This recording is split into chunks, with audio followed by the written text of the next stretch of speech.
वात्स्यायन बृहत् कामसूत्र तृतीय अधिकरण 2 पत्नी पर विश्वास जमाना और सुहागरात का शेषांश। पहले स्त्री उत्तर नहीं देगी, परंतु पुरुष की बातों से उसमें विश्वास पैदा हो जाएगा और लज्जा कम हो जाएगी।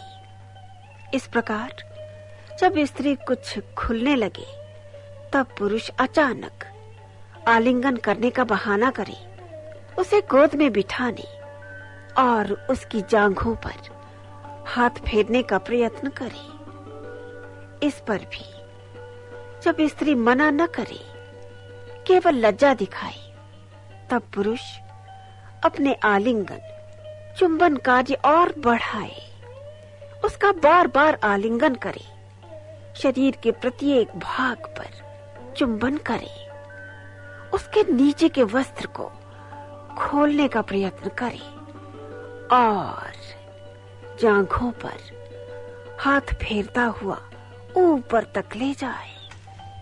इसी प्रकार स्त्री की लज्जा दूर हो जाएगी और तब पुरुष उसके साथ सुहाग रात मनाए। 3 बचपन और यौवन में प्रेम प्रयत्न। यदि कोई पुरुष सर्वगुण संपन्न हो परंतु निर्धन हो या निम्न श्रेणी का हो, धनी होते हुए भी पड़ोस में रहता हो, अपने माता पिता अथवा भाइयों के अधीन हो या युवा होते हुए भी बालक जैसा लगता हो, वह अपने लिए स्वयं कन्या ढूंढने का प्रयत्न न करे, क्योंकि कोई भी कन्या उसकी पत्नी बनना पसंद नहीं करेगी। दक्षिण में उक्त दोष वाले व्यक्ति बचपन में ही अच्छी लड़कियों से परिचय बढ़ाकर युवावस्था में उन्हें ही प्राप्त कर लेते हैं। इस तरह के बालक अपनी साथ की लड़कियों के साथ फूल चुनते हैं, मालाएं बनाते हैं, बच्चों के खेल खेलते हैं, उनकी मनोवांछित चीजें लाते हैं और इस प्रकार उन पर अपना विश्वास जमाते हैं। किशोरावस्था में वह और भी अधिक आगे बढ़ते हैं और किशोरियों से प्रेम बढ़ाते हैं। किशोर का प्रयत्न रहता है कि किशोरी जिस चीज को प्राप्त करना चाहे उसे वह लाकर दे दे। एकांत में वह मधुर वार्तालाप करता है और कहता है कि मैं यह चीज तुम्हें छिपाकर दे रहा हूँ ताकि इसे तुम्हारे माता पिता न देख लें। वह अनोखे खेल दिखाता है और कहानियां सुनाता है, खुद अच्छे कपड़े पहनता है और किशोरी को लुभाने का प्रयत्न करता है। किशोरी के मनोभाव। किशोरी जब किसी युवक से प्रेम करने लगती है तब वह सीधे उसकी ओर न देखकर तिरछी नजरों से देखती है, अपने कोमल अंगों को ढकने की बहाने उन्हें दिखाती है। यदि युवक अन्यत्र देख रहा हो तो लगातार उसकी ओर देखती है। कुछ बात पूछने पर वह मुस्कुराती है और निगाहें नीची करके उत्तर देती है। उसकी नजरों के आसपास रहती है और उसका ध्यान आकर्षित करने के लिए हंसती है, गोद में बच्चे को लेकर चूमती है। वह दाई के जोर देने पर युवक के घर जाती है और उसे खेलने तथा बात करने की चेष्टा करती है। युवक के कहने पर अपनी अंगूठी या माला दे देती है तथा जो युवक दे उसे बराबर धारण किए रहती है। 4 कन्या प्राप्ति का प्रयत्न। पिछले अध्याय में बताया गया है कि किशोर किस प्रकार लड़की को आकर्षित करने का प्रयत्न करता है तथा जब लड़की में प्रेमांकुर जमने लगते हैं तब वह कैसे हाव भाव दिखाती है। अब यहाँ और आगे बढ़ने का जिक्र किया जाता है। युवक धीरे धीरे कन्या के शरीर को छूने का प्रयत्न करता है। सामान्य खेल खेलते समय वह किसी बहाने कन्या का हाथ पकड़ लेता है। तालाब या नदी में नहाते समय वह डुबकी लगाकर कन्या को छूता हुआ आगे निकल जाता है। पत्तियों पर प्रेम सूचक चिन्ह बनाकर कन्या को देता है। नाटक आदि में वह उसके पैर को दबाता है या किसी बहाने उससे सटता रहता है। इन कार्यों में यदि कन्या आपत्ति नहीं करती तो वह पान आदि देते समय हाथ जोर से दबा देता है। हाथ मुंह धोने के बाद बचा हुआ पानी उस पर छिड़क देता है। एकांत अथवा अंधेरे में बैठकर उससे सट जाता है और प्रेमालाप करता है। मैं तुमसे अकेले कुछ बातें करना चाहता हूँ। सिर दर्द का बहाना करने पर जब कन्या उसका सिर दबाए तब उसका हाथ पकड़कर कहता है, तुमने मुझे ठीक कर दिया। मेरी दवा केवल तुम्हारे ही पास है। उसके जाने के समय उसे फिर आने को कहता है। जब ये सब बातें कन्या की बिना किसी आपत्ति के संपूर्ण हो जाएं, तब वह उससे संभोग करने का प्रयत्न करे। यदि वह उक्त कार्य अकेले करने में असमर्थ हो तो उसकी आया या सहेली की सहायता ले। कन्या का प्रयत्न। इसी प्रकार यदि कन्या सर्वगुण संपन्न होते हुए भी निर्धन हो, निम्न श्रेणी की हो या ऊंचे खानदान की होते हुए भी गरीब हो, अनाथ हो, तो उसे भी अच्छा पति प्राप्त करने के लिए प्रयत्न करना पड़ता है।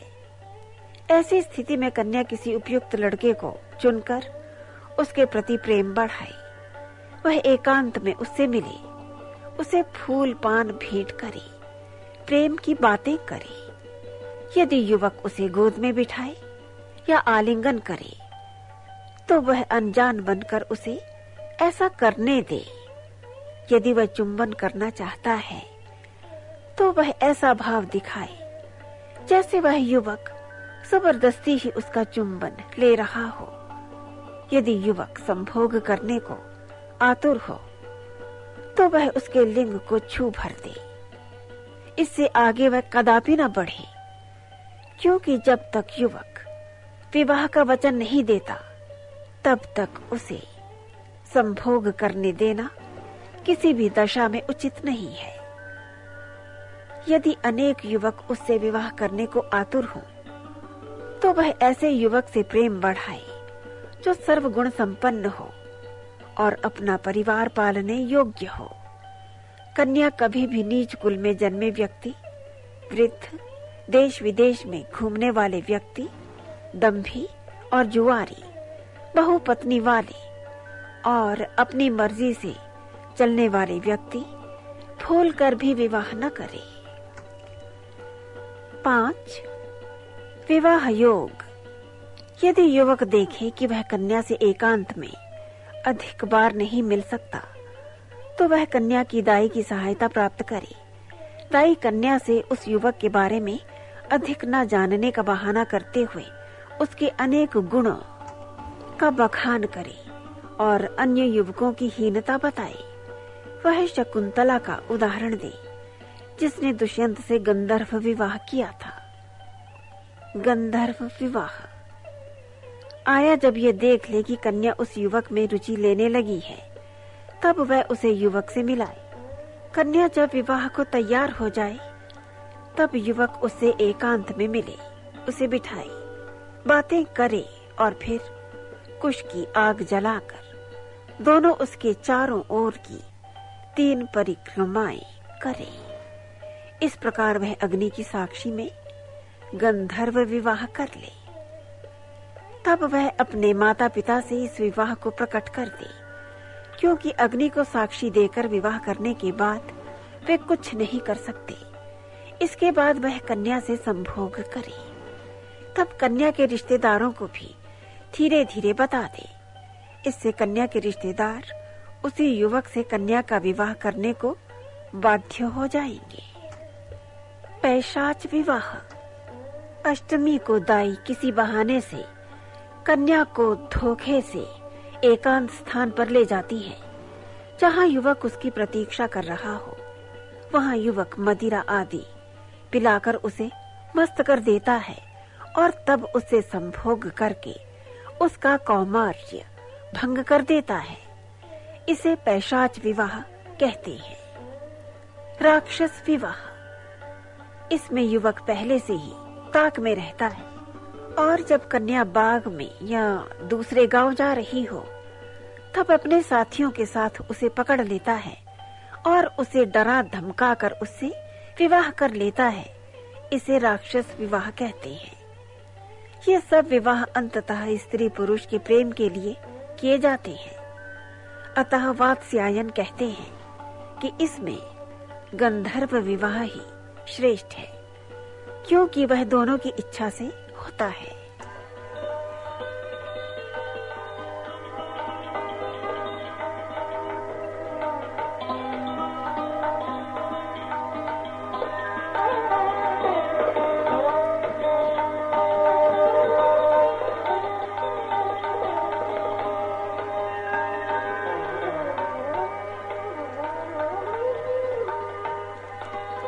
चतुर्थ अधिकरण।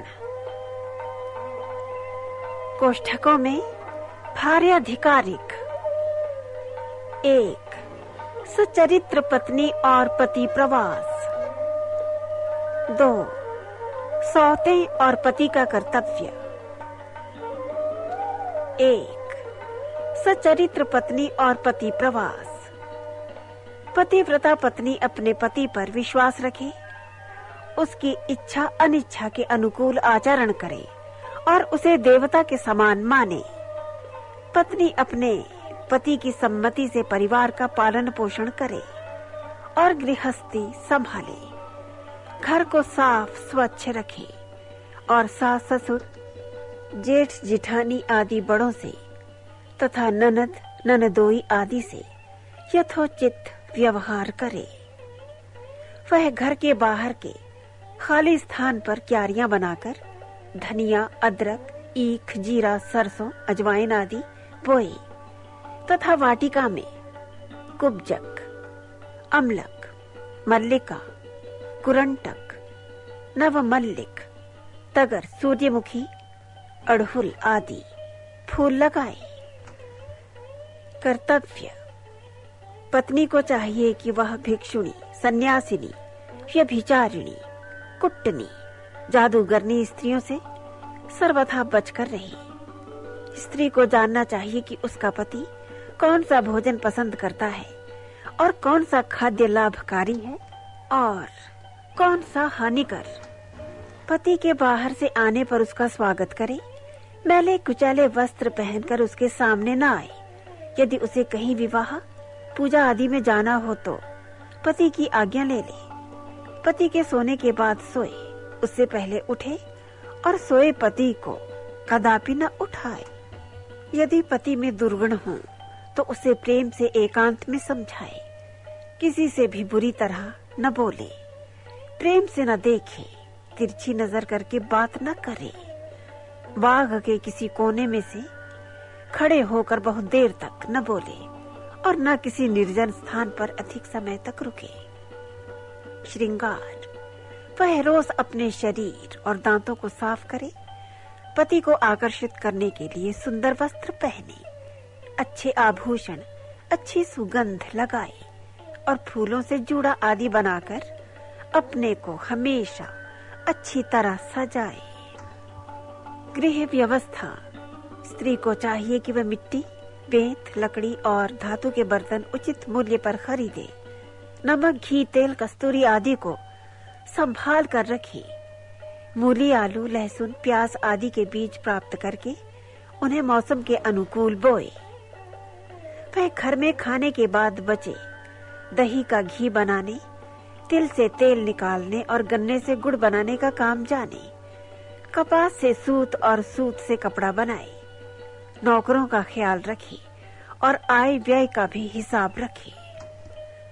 पति प्रवास पर कर्तव्य, जब पति विदेश गया हुआ हो तब स्त्री को चाहिए कि वह केवल सौभाग्य चिन्ह वाले आभूषण पहने, पूजा उपासना करके घर की देखभाल करे और पति के समाचार बताए और प्राप्त करती रहे।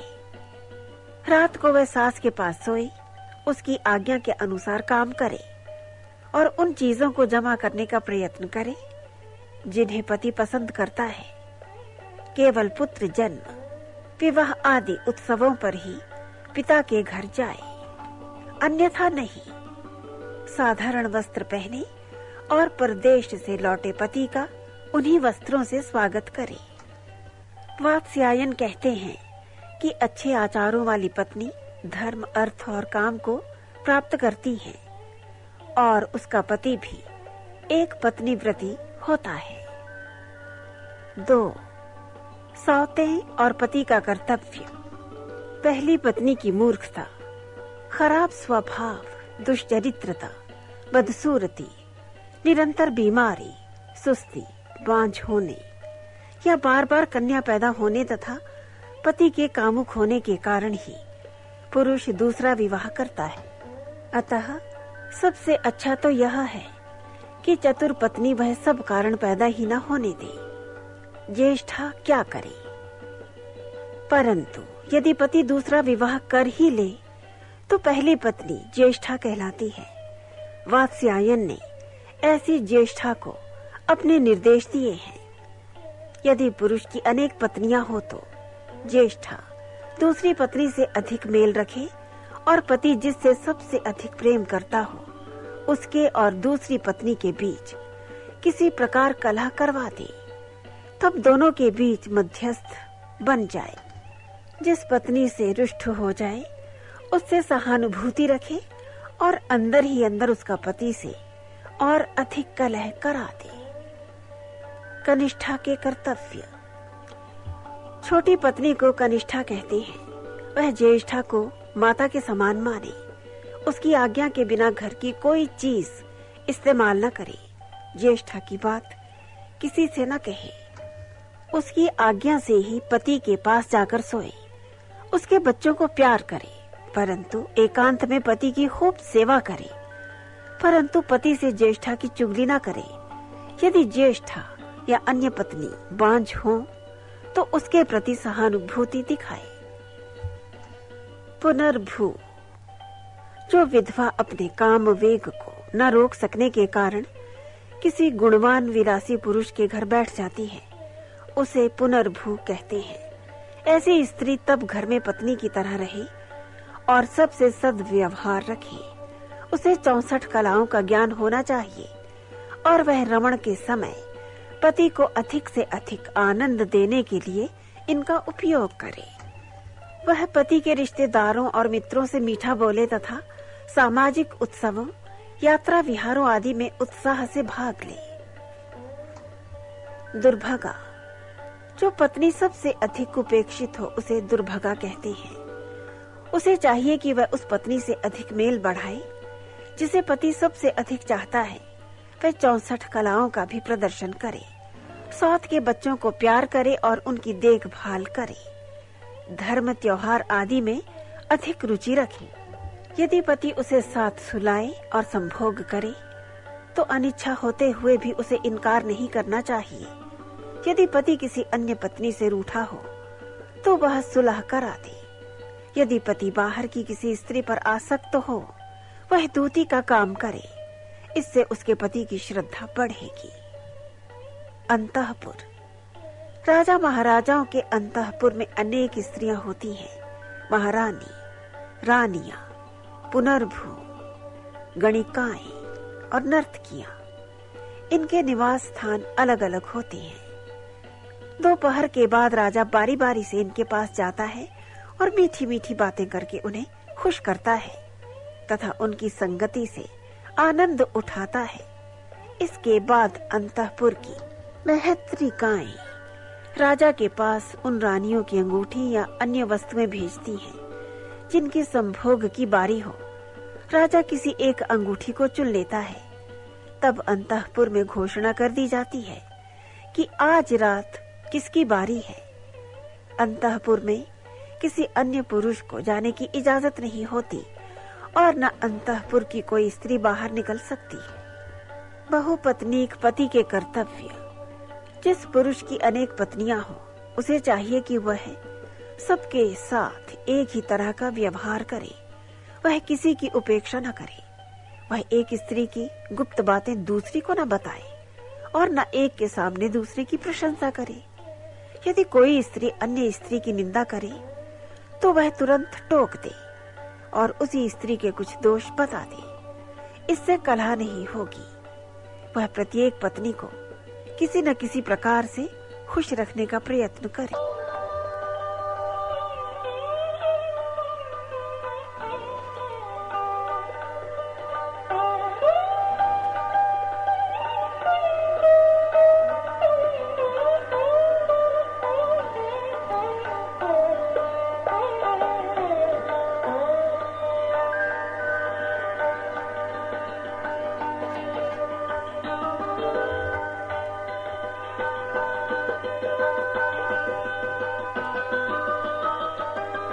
पंचम अधिकरण पारदारिक। 1. पर नारी संबंध। 2. परिचय और प्रेम संबंध। 3. नारी की भाव परीक्षा। 4. दूती। 5. राजा सामंतों का पर स्त्री गमन। और अंत में 6. अंतःपुर की लीलाएं।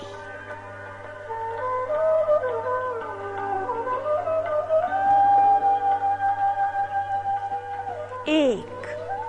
पर नारी संबंध। यह प्रथम अधिकरण के 5वें अध्याय में ही बताया जा चुका है कि किन परिस्थितियों में पर स्त्री से संबंध किया जा सकता है, अन्यथा यह बहुत ही घृणित कार्य है। यदि परिस्थितिवश पर स्त्री संबंध करना ही हो तो पहले यह देख लेना चाहिए कि वह स्त्री आसानी से मिल सकती है या नहीं, उसे प्राप्त करने में कोई खतरा तो नहीं है, वह प्राप्त करने योग्य है या नहीं, और इससे उसको क्या लाभ होगा। जब संबंध करना आवश्यक हो जाए तब आगे की हानि से बचने के लिए ही संबंध किया जाता है।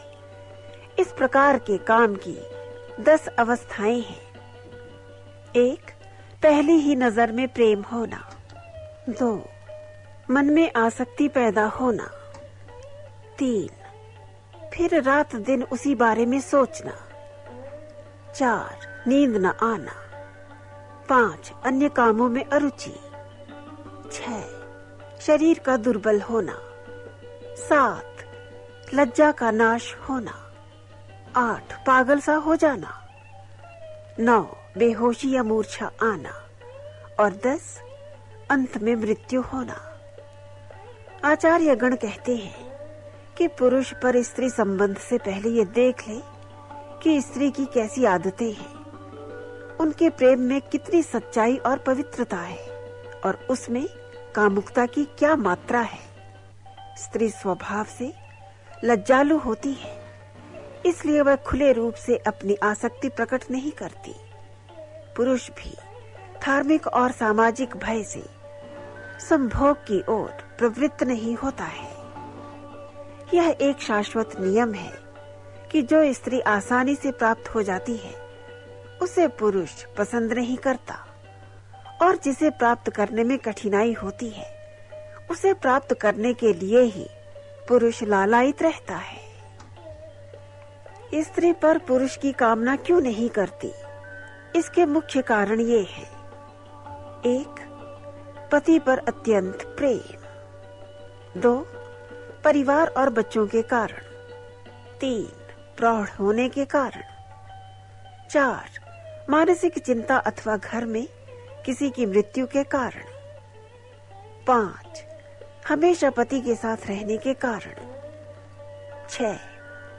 जब उसे पता चलता है कि यह पुरुष प्रेम से नहीं बल्कि अन्य स्वार्थ से संबंध बनाना चाहता है, तब क्रोध के कारण। 7.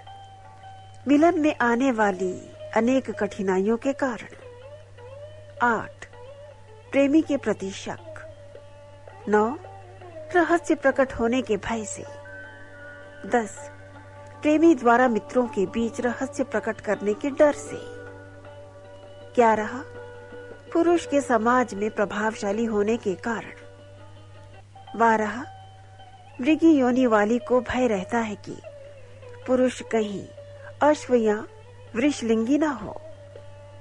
13 पुरुष 64 कलाओं से निपुण हो और वह अनिपुण हो।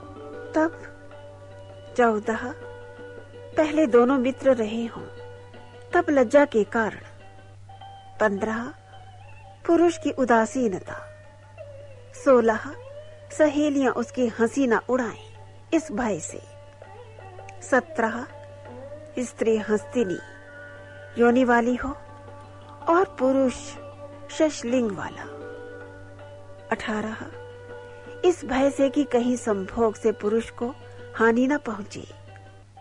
19 भेद खुल जाने पर घर से निकाल दिए जाने के डर से।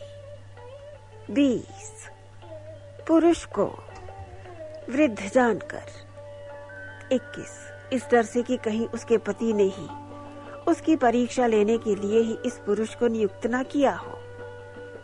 रसिक पुरुष इस बात का पता लगा लेते हैं कि स्त्री को क्या भय है, तब वह उस भय को दूर करने का प्रयत्न करते हैं। पुरुष के गुण।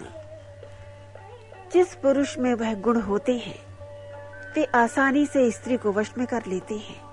काम कलाओं का पंडित, कुशल वक्ता, यौवन से भरपूर, साथ खेलने के कारण जिस पर स्त्री का पूरा विश्वास हो, स्त्री की बात मानने वाला, मधुर बोलने वाला, स्त्री की इच्छा अनुसार सब काम करने वाला, जिसने पहले उस स्त्री के दूत का काम किया हो, जो स्त्री की गुप्त बातें जानता हो, जिसे किसी अन्य स्त्री ने भी प्रेम किया हो, जिसे किसी सहेली ने गुप्त रूप से भेजा हो, जो अपनी अमीरी और विलासिता के लिए प्रसिद्ध हो, जो साथ साथ पाला पोसा गया हो, काम शास्त्र का ज्ञाता, पड़ोसी, काम शास्त्र का ज्ञाता नौकर, आया की लड़की का प्रेमी, नया दामाद जो उत्सव आदि में भाग लेने का शौकीन हो और पैसा खर्च करने में उदार हो। वृषलिंग का पुरुष साहसी, वीर, जो ज्ञान, वेशभूषा, सौंदर्य और मनोरंजक कार्यों में पति से बढ़ चढ़ कर हो, तथा जो शान शौकत से रहता हो। आसानी से वश में आने वाली स्त्री।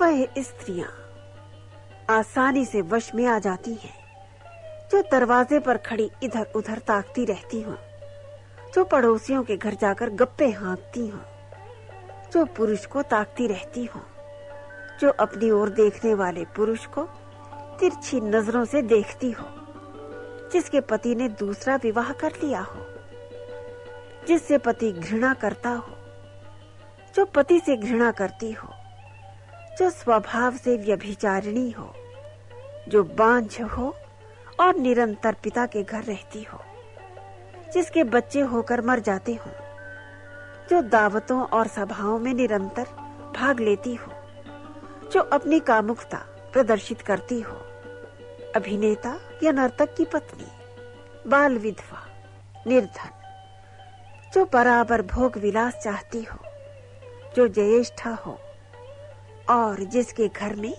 अनेक युवा देवर हों, जो अमीर घराने की हो पर अक्रमण्य नीच जन्मे पुरुष से विवाहित हो, जो अपने को बहुत चालाक समझती हो, जो अपने पति की बेवकूफियों से असंतुष्ट हो, जो पति के संभोग से तृप्त न हो पाती हो, जिसकी अनेक बार सगाई की गई हो परंतु विवाह न हो पाया हो, जो बुद्धि, शक्ति, चरित्र आदि में पर पुरुष के समान हो, जिसका पति बिना कारण हंसी उड़ाता हो, जिसकी सौतें हंसी उड़ाती हो, जिसका पति बहुत समय में परदेश में हो।